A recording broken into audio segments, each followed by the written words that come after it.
Bharat Ratna doctor Babasaheb Ambedkar यांच्या महापरिनिर्वाण दिनानिमित्ताने लाखोंच्या संख्येने अनुयायी मुंबईत येत असतात। तर मुंबईत आलेल्या अनुयायांची गैरसोय होऊ नये म्हणून महापालिकेकडून चैत्यभूमी आणि शिवाजी पार्क परिसरात विविध नागरी सेवा उपलब्ध करून देण्यात आल्या। त्याचबरोबर चैत्यभूमी जवळील असणाऱ्या समुद्राला येणारी भरती लक्षात घेता पालिकेकडून अनुयायांना समुद्रकिनारी न जाण्याचं आवाहन करण्यात आलं आहे।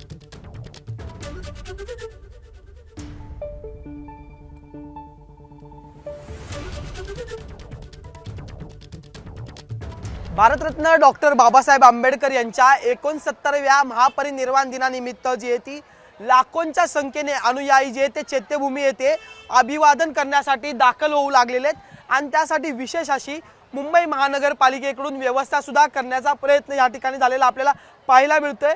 आपण जर पाहिलं तर 2 मोठे शामियाने या ठिकाणी उभारण्यात आलेले, त्यामुळे मुंबई महाराष्ट्र आणि देशभरातून जे अनुयायी या ठिकाणी अभिवादन करण्यासाठी येतात त्यांची राहण्याची व्यवस्था जी आहे ती मुंबई महानगरपालिकेकडून करण्यात आलेली आहे।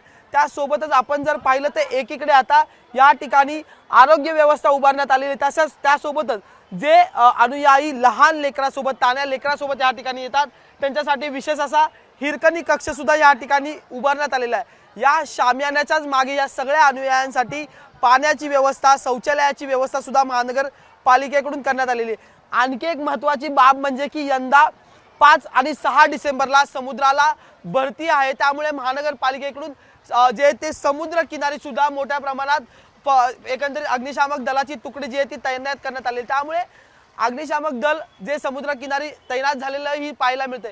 आणखी एक महत्त्वाचा मुद्दा की पालिकेकडून सांगण्यात आलेला आहे की 5 आणि 6 डिसेंबरच्या दरम्यान 10 ते 12 लाख अनुयायी जे ते अभिवादन करण्यासाठी येतील आणि त्यांची व्यवस्था जी आहे ते आमच्याकडून करण्यात आलेली, पण समुद्र किनारी कोणीही अनुयायी जाऊ नये, कारण की समुद्राला जी आहे ती 5 आणि 6 डिसेंबरला भरती आहे आणि तसं एक आवाहन सुद्धा पालिकेकडून करण्यात आलेलं आहे। व्हिडिओ जर्नलिस्ट रुपेश शेलारसह मी अजय माने, एबीपी माझा, मुंबई।